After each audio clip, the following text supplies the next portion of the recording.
So yesterday we're at dinner and Pat McAfee's on the TV and Billy is like, God, he's everywhere. And then I started thinking to myself, when you walked up, Laura Rutledge, you are everywhere too. What's up? Man, I'm nowhere near Pat McAfee though. He is everywhere. That's a whole different level, right?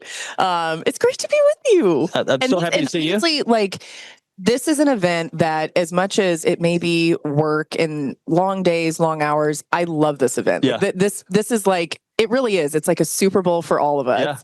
Yeah. And it's so fun to just see everybody. There's so many times we do things virtually, right? And we might do a show together, but I don't actually get to see you in person. Yeah. So this is great. So fun. I told our staff that, like, I can't wait till it comes. And then maybe by Tuesday night, Wednesday, I'm like, all right, I'm ready for this to be over. I know. Everyone can relate. I know. They were like, man, what are we going to talk about? But no, it finally sort of like gives us some answers on some teams. There's fodder. There's things that happen. Yeah. There's interviews like Paul Feinbaum and Lane Kiffin yesterday that was so extremely classic and awkward in the best way possible.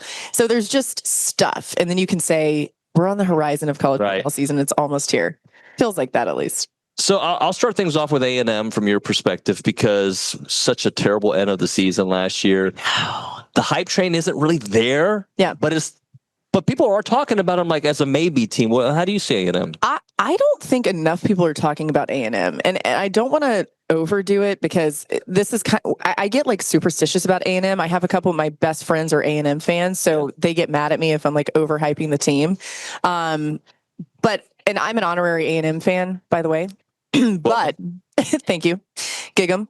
But I think they're going to be pretty good. Marcel Reed coming back, he's got way more experience under his belt. To me, getting thrown into the fire last year, you saw some flashes, you saw some freshman moments, right? Like some moments of inexperience. He's got that time under his belt. I'm actually glad that he experienced some of that to prepare him for this season. I think Elko taking over the defensive play calling is big. Yep. That's his background. That's his bread and butter. He is such a good coach, and he's impressed me in so many ways. I just think and I know A&M fans are like, okay, but we've got to win.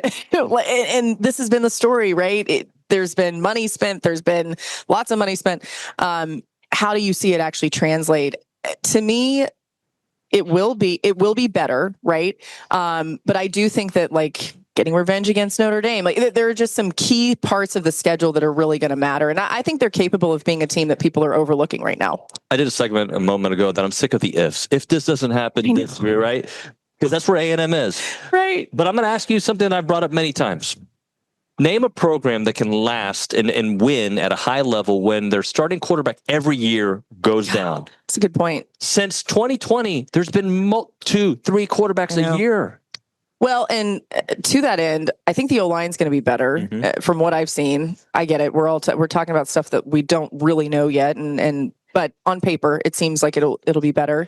And that's key too, because you're right. Every year quarterbacks get hurt and we have all this hope and we think, okay, and I don't know. That part of it, I don't want to use an if, but if Marcel Reed stays healthy, I do really think they're going to be a force to be reckoned with, and a team that people don't want to see. Again, it's like you look at the SEC schedule, all these teams are difficult. It's a gauntlet for every single group. I mean, no one's looking at their schedule saying, oh yeah, I feel good about this. Sure. There's a bunch of wins on this list, but A&M's a team. It's an atmosphere, especially some of the home games, the way the schedule works out, I think are in favor of the Aggies, which is great, but yeah, they got to stay healthy. And the other thing too is defensively being better, which I mentioned the play calling, but I think the personnel too. I mean, it looks like there will be some upgrades. Yeah, there's some upgrades there at the secondary. Be some really good players. Like that's the other key. There hasn't been a lack of talent there, which again, that's another thing that A&M fan. I feel like that's a trigger phrase for A&M fans, because like, no, we know we've had the talent, we haven't gotten it done. But anyway, I've been spending a little time today thinking like the SEC is so deep, and it always is, right? You know, since the SEC network's been around, it's always been deep. But I feel like this year we might, and again, the word might, see a team or two that's 9-3 in the SEC championship game, because I look at Texas's schedule, I look at Georgia's schedule, I look at these top LSU schedule. I'm like, I could see them losing one or two games that they're supposed to be tight, and then a third. Like, where did that come from? Where did the Florida loss come from? And last year we had some kind of mysterious hiccups like that, and it does speak to. I think there's a few things, right? People looked at the expanded playoff, and everyone's only human. We can afford a couple losses. We can probably still get into the championship. We can probably still make the playoff. That may shift a little bit because we actually didn't see the SEC rewarded for the strength of schedule like maybe we thought we would. But that said, I do think that you could see, to your point, 9-3 couple teams, and then you may see another team that's on the outside looking in that ends up in the playoff just because of whatever maybe their wins are better than others. I mean, that part's going to be really interesting. And, we saw 3 teams from the SEC in the playoff last year. I think we'll see more this year. I could see 4. You got to think, you do the math and it's like, all right, so maybe 4 from the SEC, 4 from the Big Ten, the rest of it gets filled out, how it has to with the conference champions. But to me, it is an incredibly strong league. And I think the key is the quarterbacks that are excellent across the board. There's not many question marks at these quarterback positions, even when it comes to guys who have transferred in that have had experience other places. When you look at the 4 teams talking today, we got Tennessee, Texas, Georgia, Auburn. Who do you think could not reach their perceived level of perception? I'm not phrasing it. You know what you mean? Like who's going to disappoint people? There you go. That's an easy way to say it.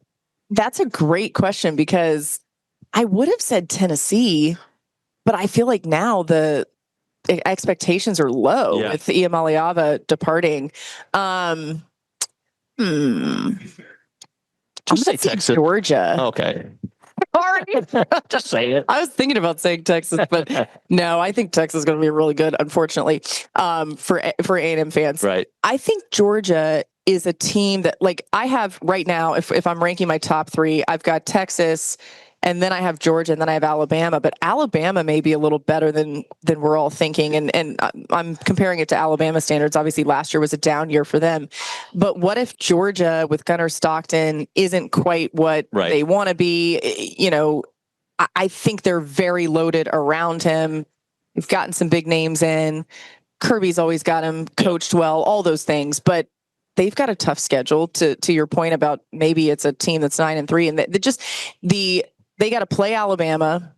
I don't know. So maybe Georgia doesn't live up to expectations, which to me, the expectations for them is like be in the national championship. Year, so if they fall short of that, which is possible, and I don't know, they're still trying to say it's a quarterback battle, but I don't think you bring Gunnar Stockton to media days if he's not going to be in pole position to win the job. So maybe he doesn't quite live up to what they think and they fall a little bit short. You're the best. Thank you. It's so great to be with you. Great to see you as well. Thank you so much. Thanks, you guys.